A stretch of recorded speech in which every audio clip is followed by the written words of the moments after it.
Merry Christmas, or day after Christmas, I should say, because it's still Christmas season. It's still the holidays. Welcome into our PHLY Phillies podcast. We've got Tyler Zulli, myself, Renee Washington, and this is not Jamie Lynch, guys. This is Devon Givens, who's filling in. Jamie is off for the holidays. Devon's joining us on the show. We already gave him all the warnings and disclaimers. Yes. And we're excited to have you here because it's great to have a chance to talk about the holidays. Correct. Christmas was so fast. And thank you all that are tuning in to us and joining us, whether live here in the chat. Make sure you're hitting that thumbs up button. Make sure you're joining the conversation. Give your Merry Christmas greetings and everything. Or if you're listening back on podcast platforms, because we've been waiting this time of year, the countdown. I started the countdown. Let's be honest. I started the countdown last year, but on the show, I officially started the countdown about 31 days ago.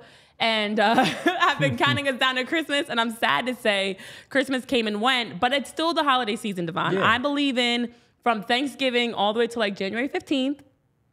You celebrate the holidays. Okay, that's a new little one. different. I know Tyler's not like that. How was Christmas for you? I know you did double duty yesterday. It's been a busy time for you, but how was Christmas? Yeah, first, Merry Christmas to you and to your family and Tyler, of course, and everybody out there.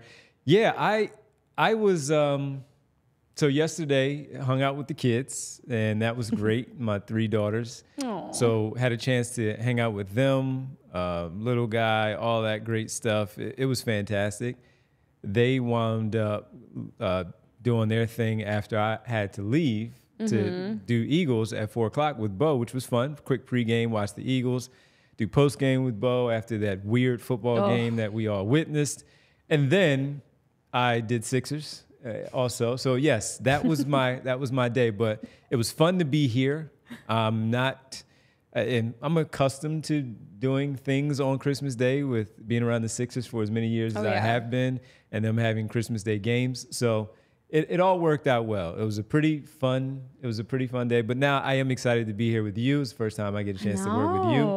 I have Phillies thoughts because I was unable to do anything while they were in the World Series and making their playoff run, making their run to the World Series. So it's good to be here to talk about this. And I got to get my Eagles takes on Monday, get my Phillies takes on this Tuesday, which is a Monday for a lot of people.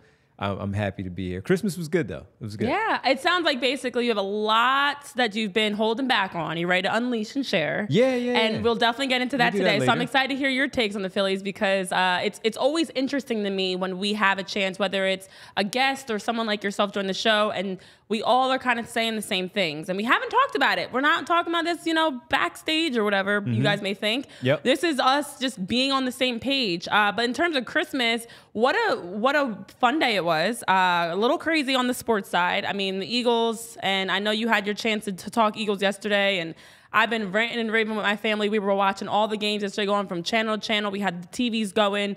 Hopefully the Eagles can now officially make some changes. It's week 16. We're still seeing the same issues. We're still seeing issues with the blitz, third down conversions. We're still seeing issues with turnovers, and we're still talking about the same things. But the only thing that gives me a little bit of optimism is it's not just the Eagles. 49ers lost. Cowboys lost. We know the Dolphins even lost to the Titans weeks ago. So it's not just the Eagles, which makes me optimistic that it's still anybody's season this year. Yeah. And anything can happen. Anything can happen, but the issue that I do have with the Eagles when you compare them to the teams that you just named, yes, those other teams, they did lose. But this has been going on basically all season. Even when they were undefeated, everyone was saying they still haven't played their brand of football. They still haven't played that complete game. Not necessarily a perfect game, but a complete game. And now we're starting to see it with losses. And we're starting to see it with personality things on the field, on the sideline. Nick Sirianni and Hassan Reddick yelling at each other. And yeah, he can say what he said, which was, hey, this is a very, very emotional sport. Yep. This is what we do for a living, and that was nothing. That was absolutely nothing that happens all the time. And I know it. You played at a high level. I know it. It happens all the time. But the optics of it, just because of what the season has been, it's crazy that we're talking about an 11-4 team in this way, but these things are happening maybe at the wrong time, and that's the issue with the Eagles. They can still get it together, as you talked about, but yesterday I thought was the start of getting it together where they can continue to say to each other, hey, this is correctable. That was a mistake right there. That's something that we can clean up here. That's not a big deal. But no, you had arguably your best player on the team and A.J. Brown leaving and not speaking to the media yet again, simply because he said he's got nothing nice to say. He has nothing nice to say again. So that that's I'm gonna take your thoughts and I'm gonna raise you one better, because I got into this with my family. We were talking about yesterday, and when I first stood out there, they're like, no, and I was like, no, but listen to my reasoning. I take this all the way back to the Super Bowl last year. Now, obviously, it was the offense. Jalen Hurts and the offense did great last year in the Super Bowl. It wasn't their fault. The defense struggled. Then coordinators later, new pieces added in, and now it's all three phases of the ball. Shoot, look at the start of the second half. So it's, to me, seems like we've been making excuses. We've been hearing the same excuses, even for us talking about the Eagles, myself included. I can admit that I've been doing it, of like, oh, you know what? It's early. Or when they were undefeated, they're still undefeated. They're still winning. But after a while, it catches up to you when you're not making adjustments. And this is why when we get to our Phillies wish list later, I'm going to have the same type of thing, because to see the postseason last year for the Phillies be the same as this year, just like last year for the Super Bowl for the Eagles is the same as what we're seeing a lot of, especially defensively this year. It's a concern to me that Nick Sirianni and the Eagles have not made adjustments, and now it's catching up to them. And even with a win yesterday, it was an ugly game, and you cannot look at that game and be like, oh, this team's going to win it all. No. Sixers, on the other hand, it's a very long season. I like to say, like, that it's in phases, it's in waves. Without Joel Embiid, I was a little interested to see and was curious of how they were going to play. And Tyrese Maxey struggled, of course, from the field, especially with his 7-point performance. But I like the fact that we're seeing Tobias is playing better. We've seen Tobias have streaks. And recently the streak has been hot, where we see him demanding the ball more, being more aggressive, attacking the basket, more involved in the attack, getting more touches. So I'm optimistic about the Sixers right now. And the Eagles, I cannot be as optimistic. But all this to say, my Christmas was great. Sal, yes, Devon's taken over, because he's like, listen, I've been ready to talk sports with you guys, and here I am. I'm locked in. A lot. And yes, Vince, it's weird I said Vincent, but Vince, hello from back in the other room. Listen, my Christmas was great. We watched Christmas movies. No Hallmark movies, actually. I prefer to watch my Hallmark movies by myself. Really? Because not everybody likes them, and I don't want to hear so Hallmark movies to me are like an unwinding thing. Like, I have my glass of wine. The other day I was wrapping Christmas gifts. Oh, this was so bad, guys. With the Hallmark wrapping movie? Christmas gifts with my glass of red wine, watching Hallmark movies, and I was tearing up. And I'm like, what is wrong with me? It was embarrassing. It's so bad. It was so bad. But you just shared it with all these people. But I can admit it, because That's okay. I'm an adult, and I can admit that sometimes I tear up. But yeah, we watched some Christmas movies. So in the morning, I talked about this last week. We start early. Like, we were actually like, wake the kids up, because we all sleep over at my parents' house. And just like when we were kids, we would all sleep in the same room, me and my siblings, have a big slumber party the night before. So basically it's the adult version of now in other rooms. Like, we each have a room in my parents' house. So we're like, wake the kids up. My niece is about to turn 2 in a couple weeks. My nephew just turned 6 a couple weeks ago. So they're at a great age. It's like, all right, it's time for them to get up. It was like 7 o'clock. Wake these kids up. Let's open these gifts. Wow. So 8 o'clock is when they finally got up. And so in the morning, it's gifts, it's breakfast, it's all the Motown Christmas music, all the vibes, Temptations, Jackson 5, Mariah, Donnie, all the music. And then in the afternoon, when game starts, music goes down, and it's all games. We're watching all the games. And then I like it. We were playing some board games while we were watching games. I lost in every single board game, guys. It wasn't your year. That's all. That's okay. In 24 hours, I got mopped up. Because I'm sure you dominated in years prior. That's what they were saying. They're like, you know what? Finally, we beat you. Because I was like, wow, we started Christmas Eve and did it Christmas Day also of games. We played like dozens of games, and I lost every single game. But it's fine, because you know what? I did my usual Tyler. I'm a terrible sport, Devon. And they were like, good. Lose. Renee's out here flipping tables. See, I was telling you. And wait, it was bad because I have to add this one last thing, guys. Yeah. And what's up, Mark and Santiago? I had to add this last thing. My 6-year-old nephew and niece, they're like my shadows. I'm the fun auntie. When I'm there, they're all over me. They love everything I do. They mimic it. So I'm sitting there like fussing and complaining because I'm losing in cards. And my nephew's like, Nay, it's okay. It's just a game. Just try again. I'm like, and then my mom and sister were like, look what you're doing. Look what you're showing your nephews. I was like, all right, it's not, everything's fine. This is fine. We're having fun. It's okay to lose. Well, see, first, where you lost me is the 7 a.m. start. I'm just not waking up at 7 a.m. My kids are older. You need the whole day, though, Devon. That is, I will get the whole day when we wake up and get started. So they allowed me to sleep in a little bit till 9, so I was happy about that. Ooh. They were up about 6:30, 7 o'clock, but Okay. they were just laying there relaxing, and then they finally got me up. And I have rules. You got to brush your teeth first. Oh, Lord. Even as old as they are now, you got to brush your teeth first because I'm just not getting up talking to you with our teeth, with our mouths dirty. Morning breath. Yeah, no. And the crust and all that. We're not doing that. We're not doing that, and it's just not. So Christmas jammies in your house? yeah. Okay, I 'cause didn't we're all this about year, the- but we are. Yes. Okay. We are That's a must. Christmas jammies. They make sure that that's still a thing. Hallmark movies, no. But we will go and watch some movies. Like, for instance, before we turn the games on, I think we had Home Alone 2 on as one Okay. of them. So, yeah. I'm pretty different on Home Alone. First of all, Mark, love the fact that you also enjoy Hallmark movies. So yes. That's Is that your... that's like my brother. That's Okay. one of my best friends, and he does watch Hallmark movies, and he does love not that. care who knows. He just shared it with everybody, that. and I will not. I'm like, seriously, you Guys, watching they're this not right that now? bad. They're awful. Listen, I'm even wearing my Hallmark sweatshirt. They're I don't know awful. if we can take a nice look at that. Yes. Yeah, she is. And this is gonna have me going on a rant, folks, about I don't even know who's on the Hallmark Channel. I can think of 3 names that I know appear on whether it's Hallmark or Lifetime, right? Because they're Lifetime, similar. TV One has some, BET has Okay. some. Like, there's other channels are trying to, But see, copy the Hallmark way. Where I would go is, all right, let me get Lacey Shea Bear, I think her name is, from Mean Girls. She's on a lot of these. Yes. Then Vivica Fox is now well, that's all she can do right now. No disrespect. And then you have Mario Lopez, who I can't stand. I like Lacey Shea Bear. She's fine. I do not like Vivica Fox. I never thought she was good. She had a couple, good runs there. Oh, we can do this. We can do this. Then I can go on my Steve Harvey rant. Then oh, no. Vivica Fox. Well, time for you to go. You need to understand something, Yeah. Renee. We have an hour today.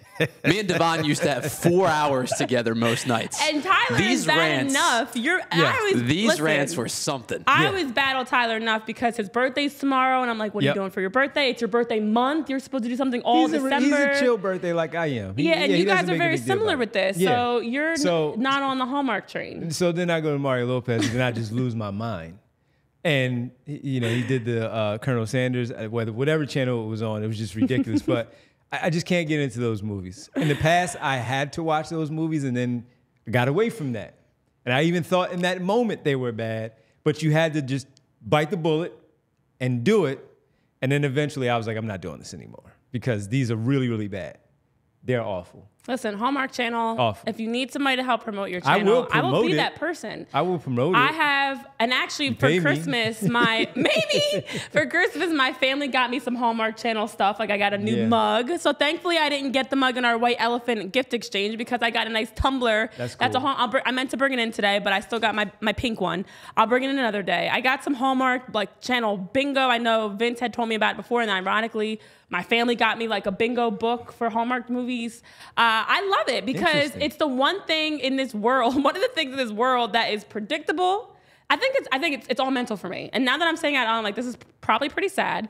But working in sports is hectic. It's exhausting. It's a lot. It's a lot of long days. Sometimes you don't know how long you're going to be there. You might get into overtime.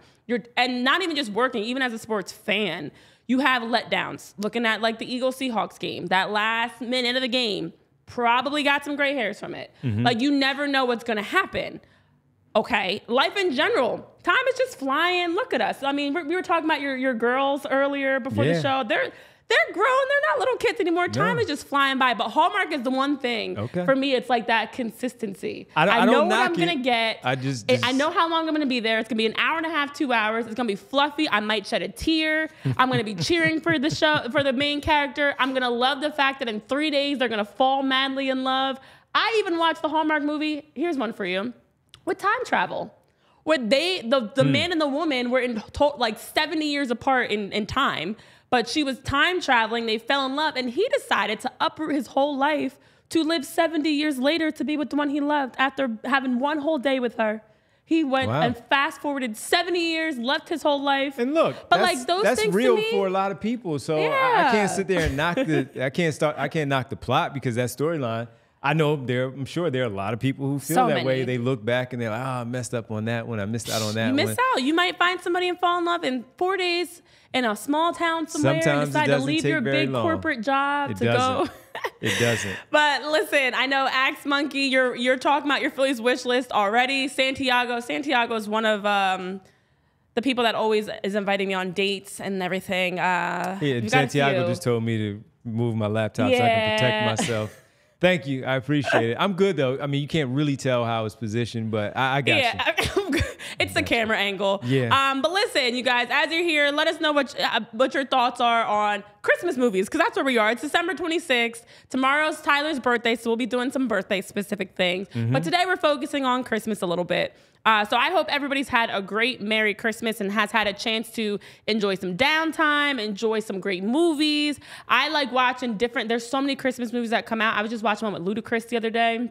I did see that, Dashing through the snow, I think it was. Yeah. Very nice. So, it's not just Hallmark movies. There's other Christmas movies that you can watch as well. Absolutely. But there's also some great merchandise. So what I love about the holiday season is holiday-specific sweaters, overalls, hats, whatever it may be. And FOCO is the place you can go to take advantage of being able to rock some great Christmas merchandise. Now, over at FOCO, they have holiday themes, whether it's the overalls, the hats, the slippers, tumblers and mugs. They've got sunglasses. They have so many things for you. So head over to FOCO, use that code PHLY10, get 10% off. I know I posted on my social media the Eagles, it's a Phillies thing, Eagles Kelly green sweater. It's supposed to be an ugly sweater, but it's not that ugly in my opinion.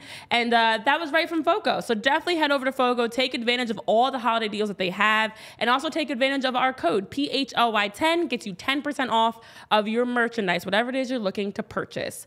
All right, Devon, I feel like you were about to... Yeah, I was going to tell people because it is Tyler's birthday, and while FOCO is a great gift, maybe I want to get Tyler some tickets to an event. Maybe the final home game of the regular season for the Philadelphia Eagles, hosting Arizona, and the now former defensive coach coming in where he's probably going to get booed on Sunday. But you do that by going to Game Time. Buying tickets to your favorite events like a Philadelphia football game shouldn't be stressful at all. Game Time is the fast and easy way to buy tickets for all sports, music, comedy, and theater. See, not just sports. You can also go in other places as well. With killer deals on last-minute tickets and their best price guaranteed, you can stop stressing over the tickets and start getting hyped for all the fun you'll have. Maybe you want to jump into the new year and look ahead a little bit and say, okay, I may not be able to get it right now, but again, last-minute tickets. You can get images of seat views, flash deals, and those last-minute tickets. Easy to find and buy tickets for every kind of event in your area. Lowest price guarantee, event cancellation protection,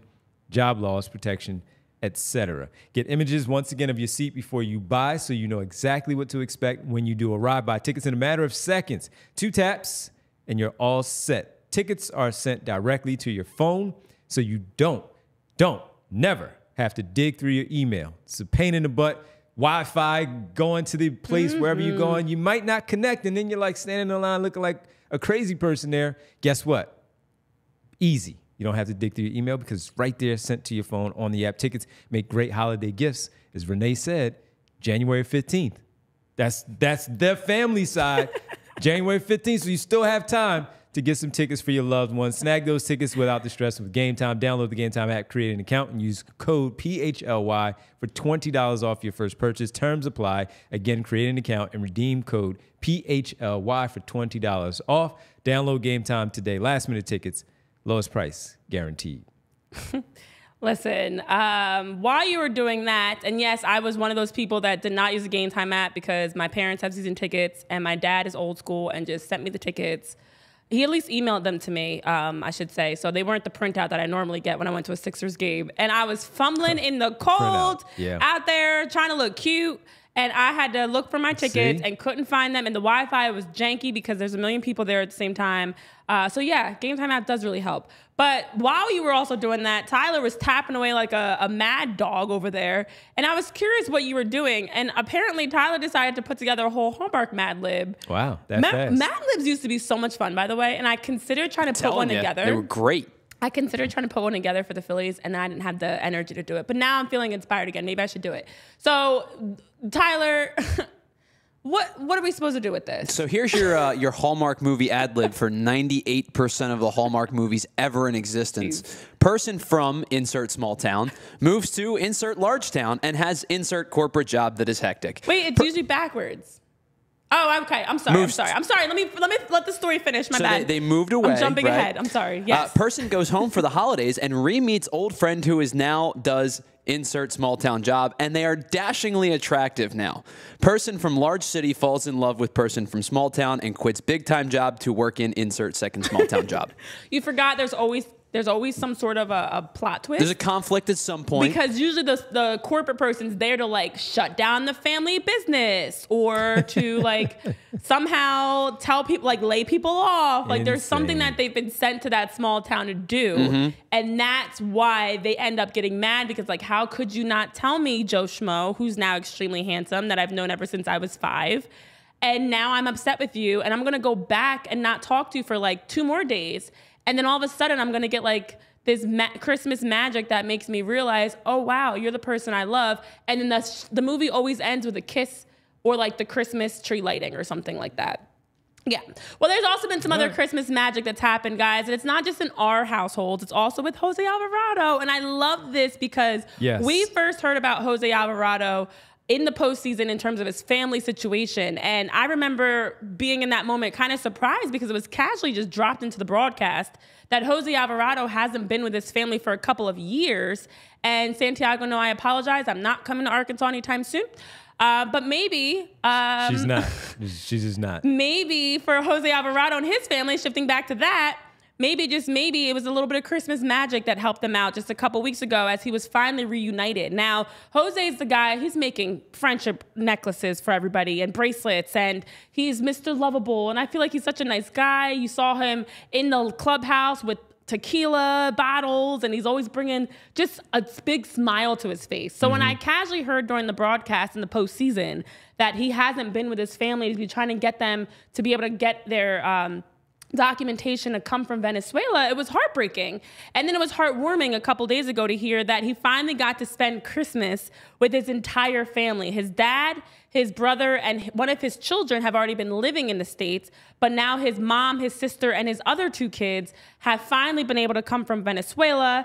And I know he was saying, he was telling Major League Baseball's outlet, you know, the different stories that were coming out. But one of the quotes that he had was, "This Christmas is going to be very special. It's a Christmas that I've missed, but it's the Christmas I'm going to get. It's just going to be a beautiful day for my family now that we're all together." And I just love the fact that after, you know, hearing about 2 years that he's been without his family and they've been actively fighting to get them here and had to split, that finally they're reunited. You have 3 girls. He's got 3 kids. One's been here. The other 2 have been back at home.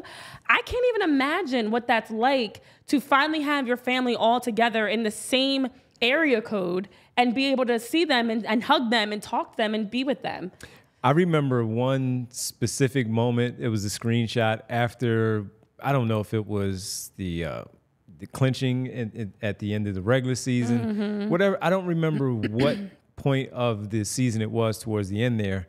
And there was a screenshot of a photo with him hugging emotionally. I believe it was his brother at that time. And the story was talked about. And it was sad to hear because while you look at these athletes and you say they have everything, they couldn't want for thing, and they have want for anything, they have all this money and so on and so forth. Oftentimes there are these little things that are going on, which is a big thing to them that also may prevent them from doing their job the way that you expect them to on the field of play, whatever it is, on the court, on the field, on the ice, that can really throw them off. Yeah. So with something like this, it was really cool to see, to finally know that they got all their documentation, visas, whatever they needed to get over here. And hopefully it's something that will have them here to stay going forward, because this is his profession. He's going to be here a while. He's not going back to his home country maybe to play baseball for a long time in terms of not being able to play in the major leagues anymore. So this is pretty cool to see this, to see the family reunited, to have that, and to be able to spend that time with his kids, with his sister, his mother, and all of the family that he was able to share that time with. That is a pretty cool story. Yeah. Pretty cool story. And he it- seems like a really cool dude, like you said, making the friendship necklaces for everybody, probably around, I think it was like May or June that really started. And I believe that's when he was on the, when he was injured and he was on the injured list there, and he just started doing something to bide his time a little bit, and he started handing them out for their respective countries and all of that. And you saw people, fans in the stands, buying them for wherever they got them from, because it was a cool look. And even when they were wearing them for other teams, I'm like, did they copy that off Alvarado when he started doing that? But I mean, look, baseball, baseball players have the best chains, necklaces of all time. Anyway, I don't even know what it seems like. They get their stuff from totally different than the other athletes, but that's a whole nother topic. But he seems like a good guy, and this is a great story in terms of his family being back together for the holidays. Got it done perfectly. I'm sure the Phillies helped out to help this this happen, and it's a cool thing. Yeah, and I love this because as we're talking about cheesy Hallmark movies, this is honestly an example of Christmas magic, and look really, at in real life. Look at Ryan Kirkering with his dad being in, you see that. You see these stories, and this is the thing, as you mentioned, that's such a great point, Devon, about like so many times people get caught up, and and you can use any athlete. You look at them and you're like, gosh, I want this lifestyle. I see them, they have all the flashiest chains and they're flying all over the place and they've got all this money and they ink these big contracts and deals. At the end of the day, they're still human. And a lot of these athletes have had to make major sacrifices to be successful. I even think about like my own brother-in-law. He actually just went back to see his family for the first time in years. His sister lives in Paris. His family lives in Congo. And he came over to the United States to play basketball, played actually locally at Drexel. And he just went back to see his family between, it's been like 8-9 years since he's been home. But between the pandemic and other things, he wasn't able to get home. And even around things that happened in government, as we all know, it wasn't so easy to just travel in and out of the country. And there are so many stories like this where you just don't even recognize or realize that these people are dealing with major sacrifices, like Jose Alvarado, because you see him smiling and you see him happy. Meanwhile, he had bought a house for his family. I believe it was down in Miami. He purchased a home for them. He had already been like putting things together for them, but the missing piece was them to physically be here. And all the money in the world, making a run of the World Series last year, making a run of the NLCS this year. And something he's mentioned was, I just wish my family was here to enjoy this with me. And I can't even imagine, actually, as someone that's very close to my family, what it's like when you look around the clubhouse and you look at your teammates and they're celebrating with their spouses and their kids and their families there, and you're there holding a picture. And it's heartbreaking to hear, but I'm so happy that Jose finally has been reunited with his family. It's a Hallmark movie. It is literally a Hallmark movie, guys. It is. Look at what Mark sent me. He said, show Renee that. Watching Hallmark now. Wait, which movie? I feel like I recognize that I don't know. Some But holiday Jose movie. Alvarado is literally in the plot of a Hallmark movie. Yeah, and there are so cool. many of these, especially, baseball. Let's just look at baseball. How many baseball players, they're not born and raised in the United States, maybe, and they're coming from a different country, but it's not easy to just uproot your family. No. There's documentation, as we know. The United States is not the easiest to travel in and out of in general. It's not something as simple as, oh, I got, signed with the Phillies. Let's move everybody into Philly. No, there are other things that have to take place. And it's not a quick process. It takes years for that to happen. So to me, it was like, this is just one small reminder of the bigger picture of what so many people miss, of the fact that so many of these athletes have made sacrifices. Or even a Christmas Day game. You're not home with your kids if you're playing on Christmas Day. Let's say you've got babies and little ones. You're not there with them. Maybe now travel. Robert Covington, I saw doing his gift unwrapping with his daughter on the plane. She's a toddler. Like, you're having these special moments, but you have to modify them, because those of us that like to sit at home and watch Christmas Day games need our fix of sports. And that means someone's got to go to work. But overall, happy for Jose and his family and for this Hallmark movie to come to life. Yeah, it is pretty cool. And he's a staple here. He's going to be here for a while. Someone that performs very well out of that bullpen.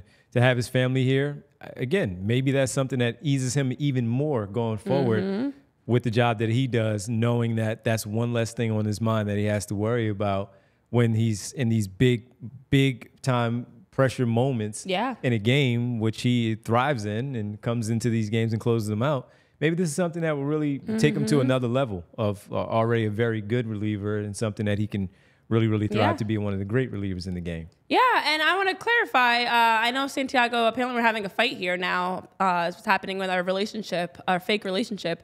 It's not easy to travel internationally we're at all. family here, so if I'm speaking for you, I'm shooting. Yeah, it's not easy at all. It's not easy, and I can say this from experience as people close to me. Like I said, my own brother-in-law who dealt with this, but I know others as well. It's not easy to uproot. First of all, having to get either a green card or any paperwork, that takes a very long time. And if you don't have a passport even, it's not an easy thing. And so I want to clarify, because I'm sure somebody else is going to listen back to the podcast and be like, what is she talking about? Like, we take for granted how much we can get up and just go. You know, what if you have somebody that's sick? What if financially you're not in a good spot? And yes, even with professional athletes, doesn't mean financially their families are in a great spot. You know, what if you don't have a passport or a green card, and so you can't just relocate to a whole other country? There's other factors that come into play because they are still human and still have to deal with the same things. And I feel like Jose Alvarado's story is such a small snapshot into the fact that, okay, even as a Major League Baseball player, as talented as he is, as much money as you may think he has, he still is dealing with a lot of the same issues that the quote unquote everyday person has to deal with. Yeah. So he knows what's going on in his home country. Maybe there's something happening there. To your point, the money might not be the same there, but when he come here, he can give them a little bit more here in the States and a better way of living, possibly, you know, depending on what things are going on. But it's how much do you think something like that would factor in to the mindset of the athlete? Oh my goodness. That's the thing. These are the types of factors that whenever an athlete is going through a slump or playing really well, could be the opposite side, there are so many things that could be contributing to that. And someone like Jose Alvarado, you know, as much as we will talk about everyone's ERA and statistics and stuff, sometimes he might just have an off day because he misses his family. And we didn't even know that. And that's what, again, as we're talking about, like, this has become a perspective conversation of like bigger picture things. But in all seriousness, athletes are human. And having an off day, Tyrese Maxey has 7 points and everyone's like, oh, Joel Embiid's not playing. He shot terrible from the field. What's going on? Maybe Tyrese Maxey is just going through something personally. Maybe he's not feeling well. Like, there's so many factors. So for someone like Jose Alvarado to have his family back here and have one less stressor in your life that you have to think about. Now you can maybe focus more on baseball instead of focusing your attention on how can I get my family here and have them be able to be at games and have them be in these special moments. So I think it's going to be huge for him. I don't think it's going to now come out next year and be perfect, but I think it's going to allow him to be a little bit more focused on baseball because that's one major part of his life that he's been able to alleviate that stressor from. That's a little teaser for later. Ding, ding, ding. Yeah. Well, also around the Phillies during the holidays, this time of year, as we talk about family, things look different year to year. And I know we were talking about specifically for me with my niece and nephew, I now understand, okay, my niece, for example, she's about to be 2, so she understands Christmas a lot more. She was going in on some wrapping paper. And for the rest of the Phillies, there's a lot of it's a big baby boom right now. A lot of guys that either recently had kids or someone, you know, maybe they're pregnant. Zach Wheeler, Aaron Nola, their wives are pregnant and expecting. Bryson Stott had a baby November 4th. Little Braxton Stott, he actually posted on his Instagram story a picture of him and his family, and it was so precious. Look at this. They're standing by the tree. They've got the dog, the babies. His significant other has the baby. I don't know. I think they're married now, right? I don't know. Either way. I think they're engaged. I think they're engaged. I don't know. remember. Significant other. They're together. They're together. She's got the baby on her. They've got, you know, it's just, I love these moments. Merry Christmas from our little family. For those that are listening on podcast platforms, it's Bryson Stott and his family posted by the Christmas tree. You know, for a lot of these guys, the holidays look different year to year. For Jose, it's being reunited with his family. For Bryson Stott, it's knowing I've got a little Braxton who's a month old, and by this time next year, Braxton's going to be tearing that wrapping paper too. Correct. So I love these moments to be able to see, okay, how are they, you know, how are the holidays going for everybody else? Because it is very special to see. Also, something special that's going on before we get into our wish list on the West Coast is the Ohtani Yamamoto watch is in full effect, guys. This is now, fun. Shohei Ohtani and Yoshinobu Yamamoto are going to be completely on everyone's radar for every day for the next years. Let's just take it for what it is. So I've heard so many different stories coming out. One was that Ohtani actually gave Joe Kelly a gift because Joe Kelly gave up number 17 for Ohtani and was saying, he actually was saying, the only person I would give up this number for is Ohtani. His wife actually had a whole campaign. His wife, Ashley Kelly, which is an interesting double first name now. That's all right. I know, it's fine. We'll let it happen. She married into it. Ashley Kelly actually put together a whole O-Take 17 campaign to try to encourage and push and sway. She threw the number in there. And it she worked. knew exactly what it was. And I like it. And it was a whole hashtag, Devon. Hashtag O-Take 17. She knew what she was doing. So then Ohtani decides, you know what, Joe? You're such a great friend. You didn't ask for anything specific, but here's a Porsche.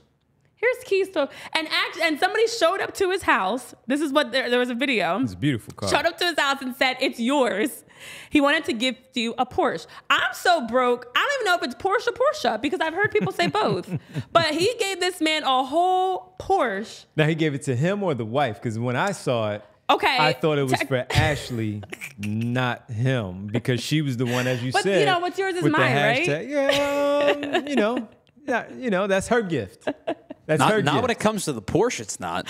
I don't know. As long as Ohtani got the green light from you saying, hey, go ahead, you can get my wife something, nice gift, whatever. It was technically that for her. That was a nice gift.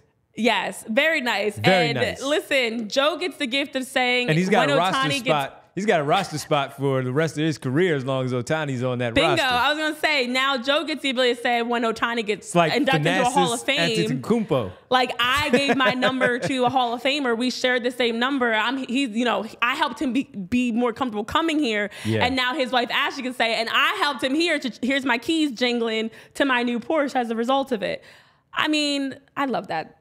I love that. That was a cool story. That was really cool. And again, the way I saw it was for cool. Ashley. It wasn't for Joe. Joe, he probably gave, you buy the number one, and then you go and purchase the car for the wife because the man just got $600 million. Happy wife, happy life. It's all good, right? It's not a problem. That $600 million. Porsche, probably got a deal on it because he's working with Porsche now. We can go Porsche, whatever you want to call it. But that was pretty cool. And her reaction, it was genuine. Yeah. She had no idea. Even if it is his car, she's driving it more. That's why it's her car. Let's be clear about that. That's why it's her car. So as she should. It was a cool gift. It was a nice idea.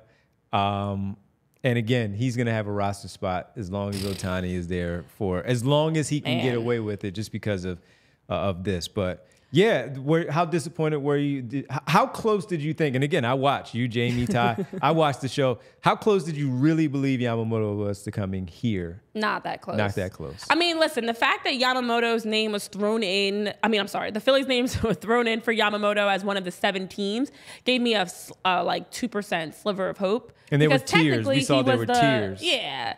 But to be honest, I wasn't at all thinking that Yamamoto was going to be able to come to the Phillies because they couldn't afford him. I know the Yankees actually came out and said, there was a report that came out, they decided not to match the Dodgers winning $325 million bid for Yamamoto because they thought $300 million was right. They also didn't believe anyone should have a bigger deal than Garrett Cole. And then they also just felt like they offered enough with the opt-out for him. They offered him 5 years, but not a $50 million signing bonus because they just didn't want to offer more. And I don't think the Phillies even offered near $300 million. We talked about it on the show, the Phillies, our guess is that they probably offered around $225, $250, like something that's respectful, but not at all going to be able to keep up with what the Dodgers offered. Not to mention the Dodgers also, of course, had Mookie, Freddie, Shohei all involved in the pitch. Los Angeles. Right? They had Kobe involved, a nice Kobe tribute there and stuff. And then on top of that, now we saw Ohtani and Yamamoto out for dinner because here comes the paparazzi.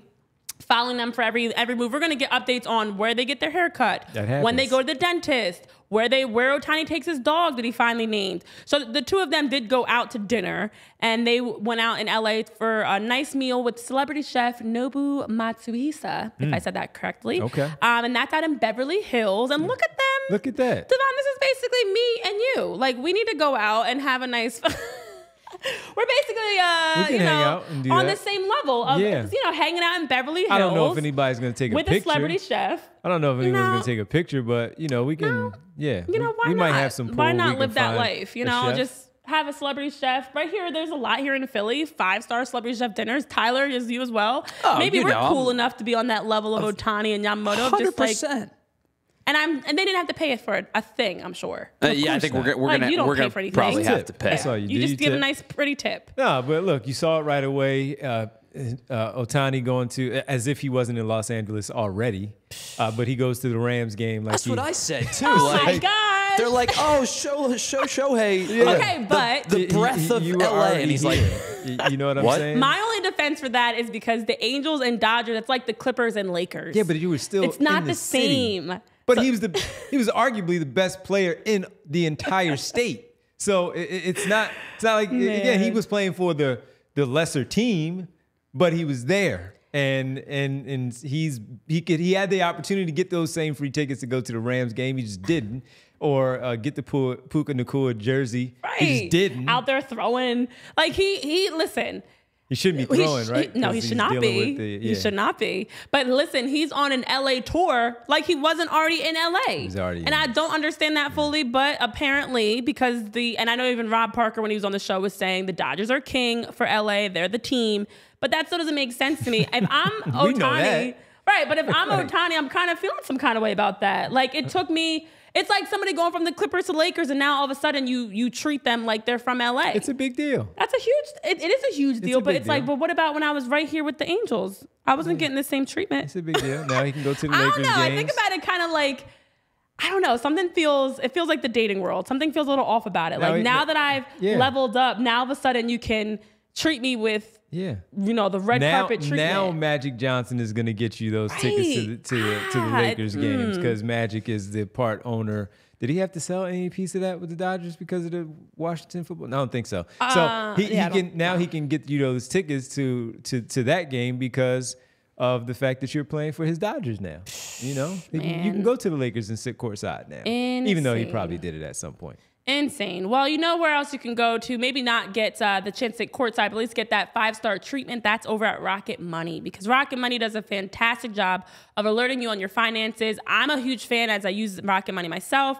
They give you notifications for anything that's happening with your finances, something suspicious, refunds, subscriptions, and they also do a good job of helping you just manage your money. And especially as we're in the holiday season and we've spent a lot of money on Christmas gifts and just expensive dinners, whatever else you're spending money on this holiday season, Rocket Money can help make sure that you're managing your money well. So they are a personal finance app that finds and cancels your unwanted subscriptions. They monitor your spending and they help you lower your bills. And what's better than that? Oh, maybe the fact they've also helped over 5 million users that they've helped save an average of $720 a year with over $500 million in canceled subscriptions. They'll go in, they'll negotiate, they'll contact any of your subscriptions and do the work for you to help get them canceled. And of course, like I said, they'll just help you manage your money. So stop wasting money on things that you don't use. Cancel your unwanted subscriptions by going to rocketmoney.com/PHLY. Again, that's rocketmoney.com/PHLY, rocketmoney.com/PHLY. You will not regret it, as you have a chance to put more money back in your pocket and manage where your funds are going. All right, well, as we near the end of the show, and we are also nearing the end of 2023, guys, crazy. We are less than a week away. That's right, because my countdown is still on for 2024. We are less than a week away, so with that, I think it's a great time for us to get into our Phillies wish list. I'm looking forward to this. I'm excited for this because I'm not big on resolutions. Like my whole thing, and I know I talked to Tyler about this, and Devon, I'll fill you in too, and for everybody else, I'm big on like words of, what you want to be like in 2024. I'm not just gonna say I want to go to the gym 4 times a week or I want to eat, salad every other day, which none of those are happening. But I like to be like this past year, my words were consistency and intention. I like to put out those words of affirmation of what I want to do next year. And so I believe in manifesting things. So let's manifest some things for the Phillies. Of course, with the hope, I know none of us have to say this, but I'm going to just say it for those of you that can't read between the lines. Of course, our hope is all of these things we're wishing for will lead to the Phillies winning the World Series. That's the ultimate prize that's just what it is. So these are all things we want to see happen in terms of a Phillies wish list. Tyler, Devon, and myself have come up with some. Fellas, I'm going to turn it over to you first.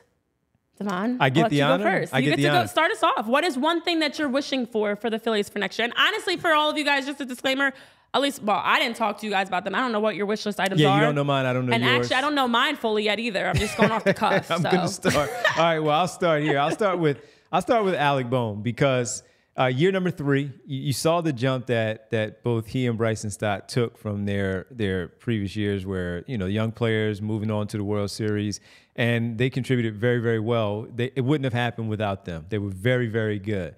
But you also knew that they had to take another step to make themselves even better, to make the team better, and to be a more consistent player. Bryson Stott moving from short over the second to accommodate Trey Turner jumping in here. And then Alec Bohm for all of the, let's go get this third baseman, Nolan Arenado. He wants out of St. Louis, so St. Louis is not doing all that well. Let's go get Nolan Arenado to fill that gap there at third base. Even as you see Alec Bohm playing some pretty good baseball and having a much better glove than you anticipated over there on that corner. As good as he was, you also saw the struggles, especially in the postseason. Slumps happen in 162 games throughout a campaign. When you get into the playoffs, everyone's hitting. You're still going to go through a bad spot. You also saw it with Nick Castellanos again. He was rolling hot in the beginning of the postseason, and then he went ice cold, right? So with Alec Bohm, for me, he had, over the last 2 seasons, plate appearances of over 550 at-bats. He's hitting for a pretty solid average overall for the Phillies, 280, 270, somewhere around there. And you just need to see that more consistently. But you also need to see that jump with the pop in his bat, more specifically, more home runs. He had 20 home runs last season. It was pretty good to see it. And especially at Citizens Bank Park, where it's a hitter's park, and a guy who bats, righty and can hit over that short porch and left. That's something that I think I want to see. Okay. Where he improves his average, continues to improve with his glove over there at that hot corner, and up his power game a little bit there to maybe add that to the lineup. Because at some point, guys are going to take a little bit of a step back. Bryce Harper, Kyle Schwarber, maybe even Nick Castellanos taking a step back. JT Realmuto, maybe his numbers start to dip a little bit. So you need to get that from somewhere else. You need to get that production. I don't know if it's going to be from anybody in center field, with all due respect, because they're there more for their defense. They're at the bottom of the lineup. Alec Bohm was so good for a good portion of the season that when they had to make those adjustments, Rob Thompson, he would put him in the cleanup spot or bat him third because of how good he was, or because of the struggles of others where he was maybe relegated to moving him up. I need to see a little bit more consistency from him coming into this now year 3 of an everyday player at that spot at third base. But again, in that lineup where the lineup is so dynamic, he is now a part of that dynamic lineup where you expect certain things, to where it became when he struggled, whoa, Alec Bohm is struggling here. And this is not what I expected coming into this point of the postseason. So that's number 1 for me. I'll get to my second one if we're taking turns here. Yeah, that's my first one. Like it. Your thoughts, of course, I wanted to hear Tyler's thoughts on it as well, because Alec Bohm for me is a big one, especially his power numbers for next season. I like it because it actually directly leads into one of mine. For me, it's to raise the middle for the Phillies. I know a lot of what Dave Nebraska and Rob Thompson have talked about is, we just expect everybody to be better next year. That's why we're ready to run it back with the same roster. Of course, as we're having this conversation, we don't know if there's going to be any roster changes. So I'm looking at 2024 as if the roster were to stay exactly the same as it is today. And for the Phillies, when you look at the postseason specifically, because the regular season is just to prepare for the postseason for as long as it is, to me, the issues that we had when you talk about cold bats and not being able to get on base and having struggles was because opponents had the scouting report out. Okay, let's adjust our pitching to Bryce Harper. Let's change, things up with how we're pitching off with Kyle Schwarber at leadoff. Trey Turner had the ups and downs, but those next guys to me are what can help raise the bar. Someone like Alec Boehm, someone like Nick Castellanos, Brandon Marsh. Okay, how are you contributing that now opponents can't make it so easy of we just key in on Bryce Harper and Kyle Schwarber at, the top of the batting order. Everybody else is going to give us, the same types of struggles. So if you now are stepping to the plate and you're Alec Boehm or you're Nick Castellanos or you're JT Realmuto and you step to the plate and you can deliver something, just keep the inning alive, get a hit, get on base, do something. To me, that's where this team is going to help take that next step, because I just feel like it got so predictable. And unfortunately, there were the struggles that we saw. Alec Boehm we remember him in the dugout throwing his helmet. We remember him slamming the baseball bat. He was frustrated. Nick Castellanos, after having a phenomenal start to the playoffs against the Braves, then against the Diamondbacks, completely could not even get a hit. I think he had one hit. It was like all of the 7-game series. It's not okay. You can't have stretches where your guys just go completely cold. And I understand baseball is such an up and down sport, but you have to find a way to contribute something. And I know you've talked about it on the Sixers show. I know we've talked about it with the Eagles. We talked about it with every team. In sports, it can't just be your best guys are the only ones that you can rely on. You're going to need, come postseason, everybody to find ways to contribute. Brandon Marsh, I felt like come playoff time against the Diamondbacks specifically, I thought he did well. I thought he was one of the guys who were like, wait a minute, Brandon Marsh, he had a little more energy. He was giving you some good at-bats. He can possibly have more energy than he already has. I know. But he stepped up, and it felt like everybody else, not everybody, but others, I should say, did not have any sort of presence. And you need to if you're not able to hit the ball that day, can you make a big play on the defensive side?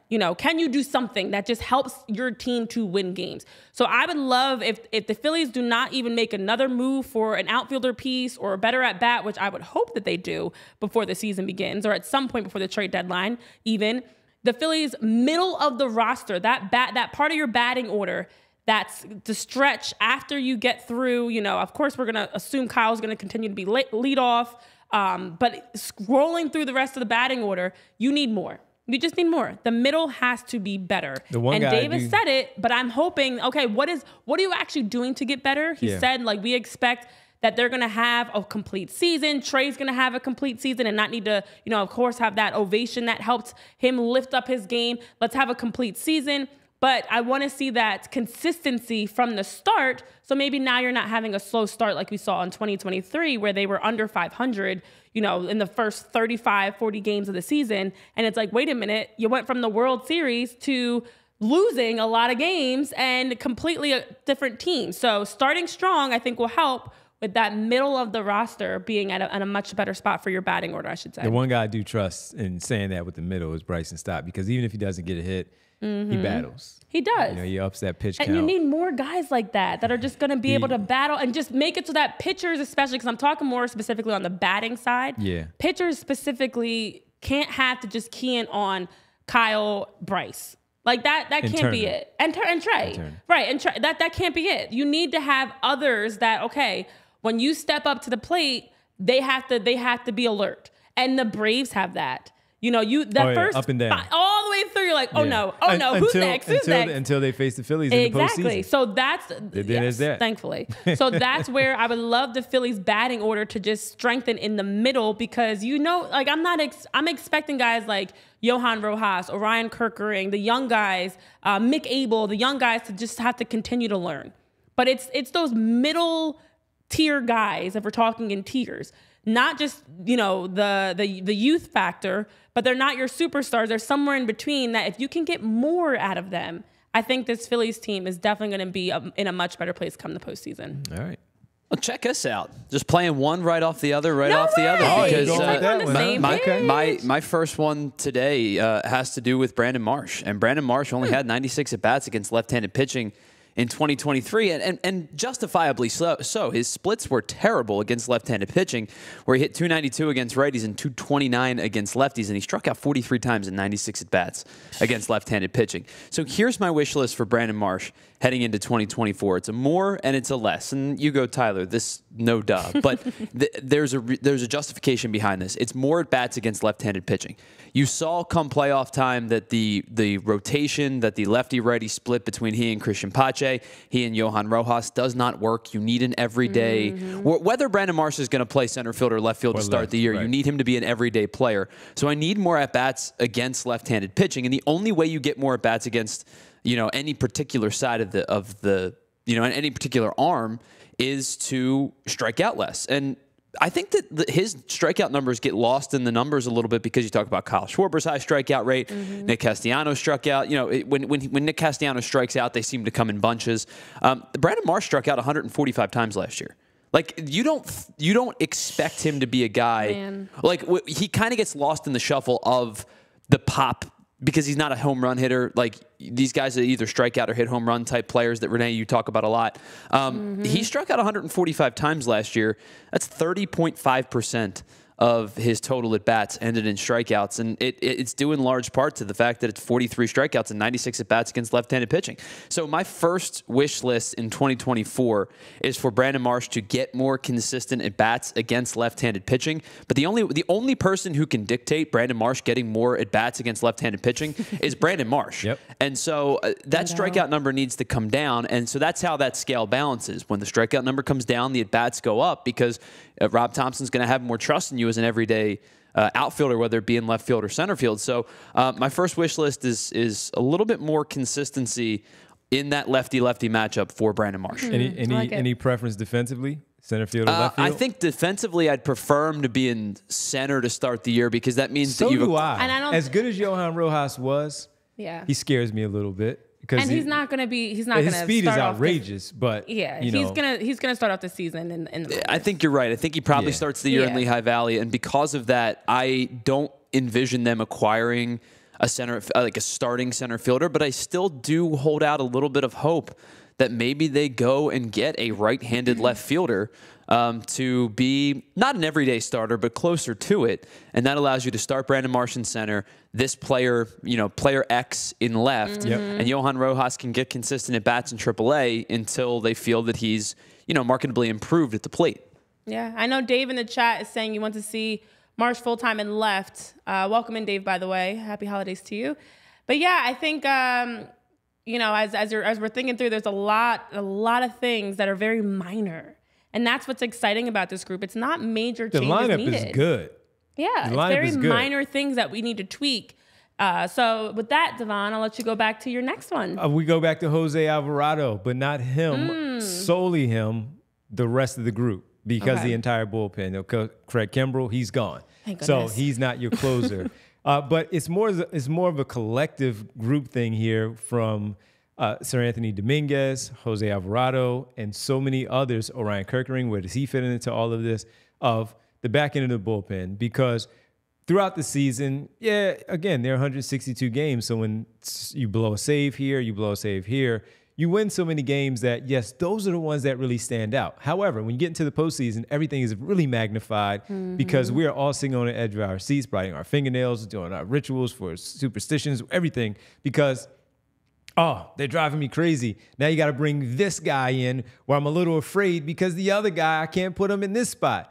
So as far as the bullpen, I just need them to really find their roles where it lasts, if possible, throughout the entirety of the season. Craig Kimbrell was really good in the first half, and then he really wasn't in the second half, and especially in the playoffs. And that can't happen for this team. You have too many good arms in that bullpen, and you need to add a few more pieces. Maybe you can never have too many arms in the bullpen, but when you have your guys that you expected them to have a specific role from years back to where they are right now. So Anthony Dominguez, when they were in that World Series run, he's like, okay, he's the closer. He's going to be the guy. Things happen, and he's not. Jose Alvarado, similar thing. But he was the one that I trusted the most coming down the stretch, and I was even still afraid of him from time to time because of just, the type of pitches he throws with the speed and the velocity. oftentimes they can get lost in the dirt. They can hit, the backstop and get past JT Realmuto. But for me, my wish list is to just secure the bullpen once again and find their roles consistently at the very end for the Phillies in their bullpen. So that's where I'll go. That's my second one. Okay, we are again on the same page a little bit here because I'm going with the starting pitching as an area that I'm hoping, and of course the bullpen as well. But I'm not going to repeat exactly what you just said. No. But the bullpen's definitely one area. But in terms of starting pitching, I know Dave Dombrowski, in terms of the pursuit of someone like Shohei Ohtani or Yoshinobu Yamamoto, as pitchers have been on the market, has openly been saying, we're not actively feeling the need to go after any of these superstars or especially big name pitchers, because once Aaron Nola was signed to stay with the Phillies with an extension, with a new contract, I should say, now we feel like we're good. We'll give Zach Wheeler that extension. We've got Aaron Nola here. Hopefully Zach Wheeler gets that extension. I'm manifesting that as well.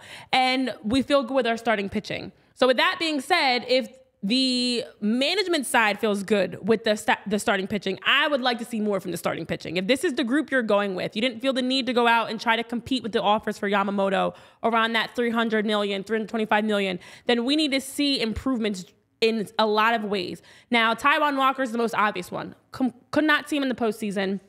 Couldn't even throw a pitch in the playoffs because they didn't feel comfortable with him. At one point, point, they felt like in the positioning for the starters, right? In Exactly. The league. Yeah. And that's the crazy part. At one point, and technically on paper, did have the best record, but his ERA and stretches of the game, especially in just how he wasn't able to start strong, was a concern. And for Taijuan Walker to have on your roster, but be the lone guy on the roster that could not even step foot out there during the playoffs, is a problem. So I know they said, and according to the quotes that have come out from what Dave has said and Rob has said, things are fine with Taijuan. They've had good conversations with him. He's got the right mindset and mentality. He's just working on getting better, and they expect him to be better next year after having, as you mentioned, a 15-6 record, but 4.38 ERA. And the ERA, I remember we looked at Tyler before, in certain stretches of the game, was just completely abysmal and not okay. So Taijuan Walker has to improve. Ranger and Christopher Sanchez have to be able to give you more.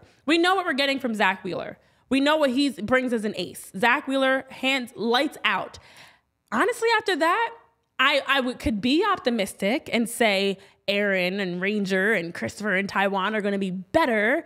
But what does that mean? Are we going to have a RAV4 fourth inning for Aaron Nola at any stretch? Are we going to have? I mean, Ranger dealt with injuries. Are we going to see a nice full season of Ranger? I understand little injuries will happen here and there, but are we going to see a full season of Ranger being healthy? Christopher Sanchez is one that really, you felt like the work that Caleb Cotham and the staff have been doing with Christopher Sanchez has paid off.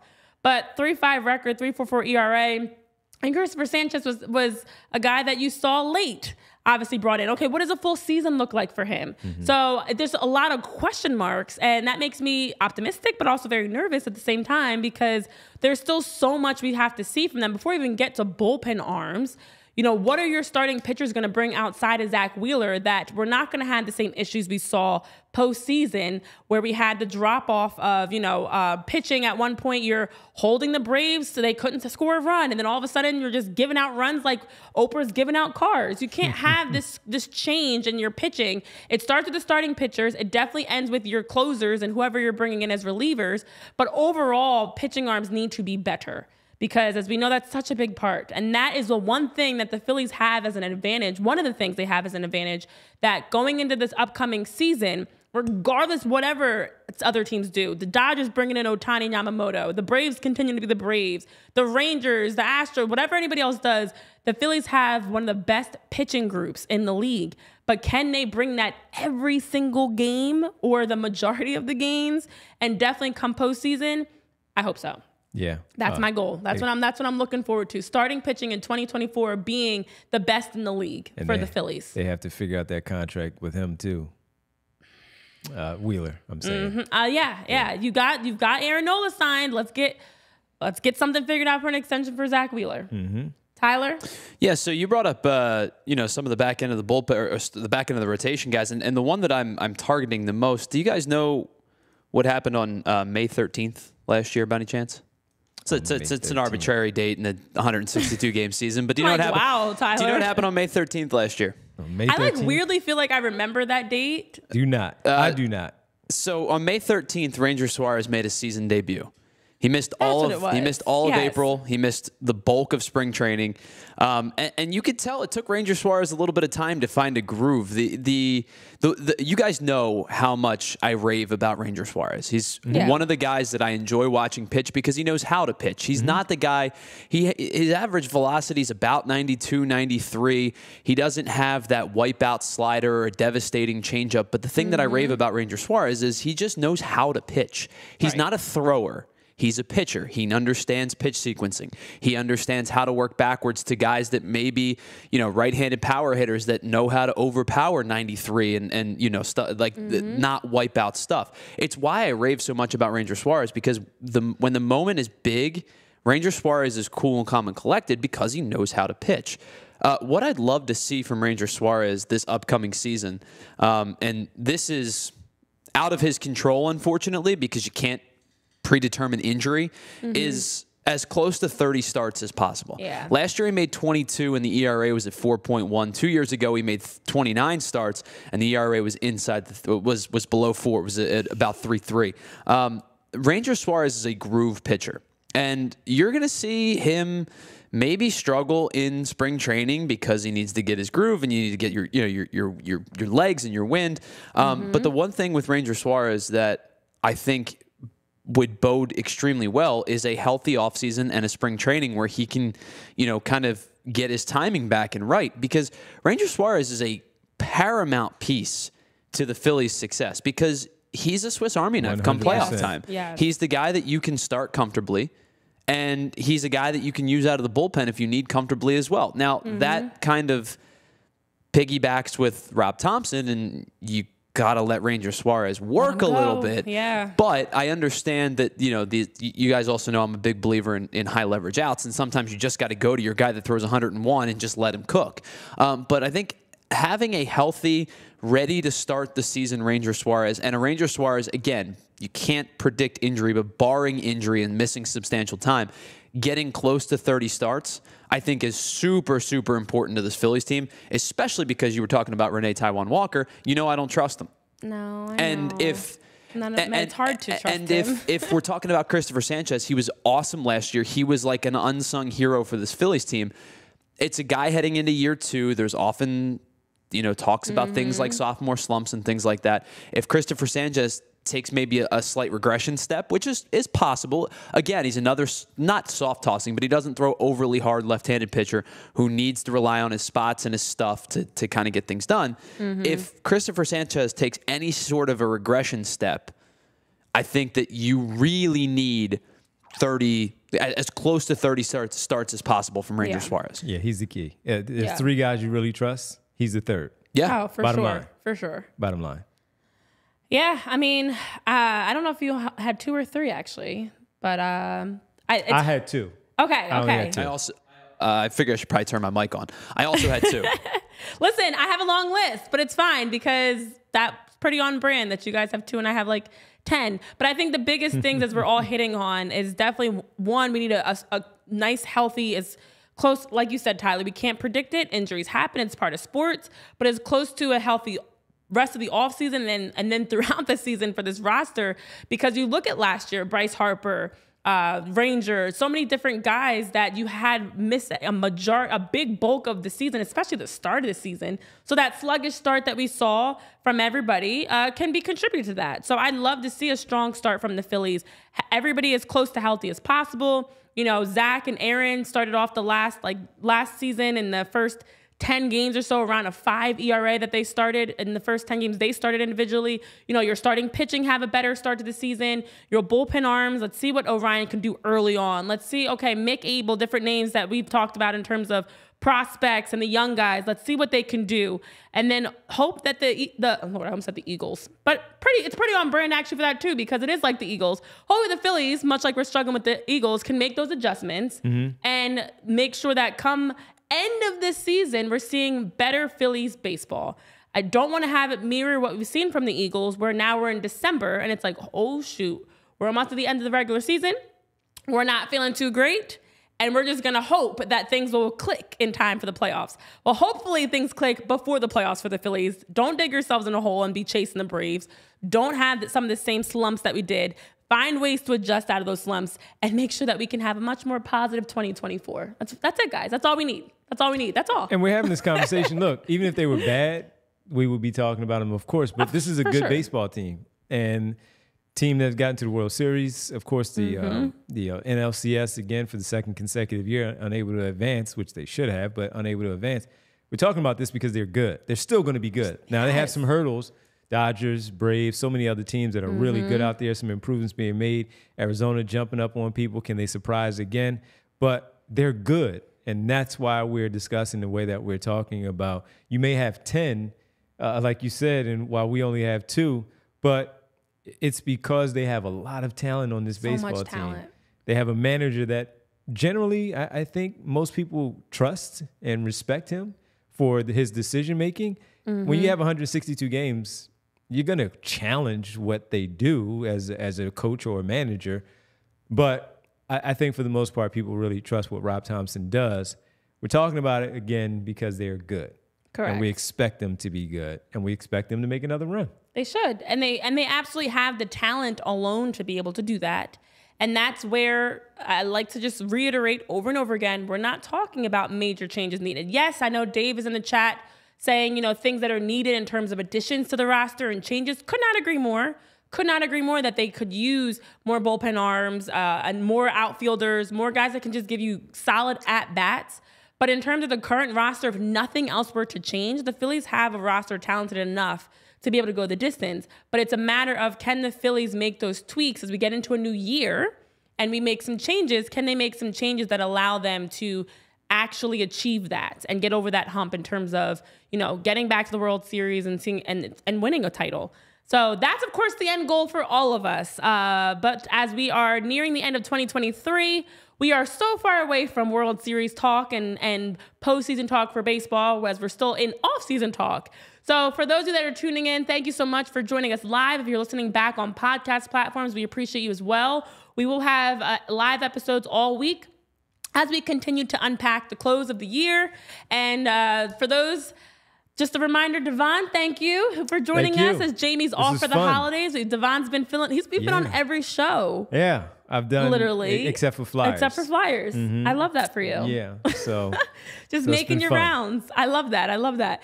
And definitely make sure you're commenting, subscribing, tuning in. We will be back live tomorrow on Wednesday at noon.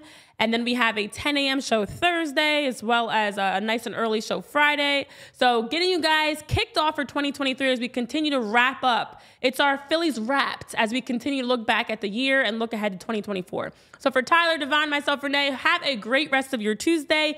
Enjoy your December 26th. Don't forget, we'll be celebrating Tyler's birthday tomorrow. Did you just give yourself a thumbs down for your own birthday? Oh my gosh. Gosh. You know what, guys? I'm working on it. I'm working on it here. More to come here with a great, exciting birthday edition of PHLY Phillies podcast tomorrow. Have a good one, guys. We all silly like the mayor.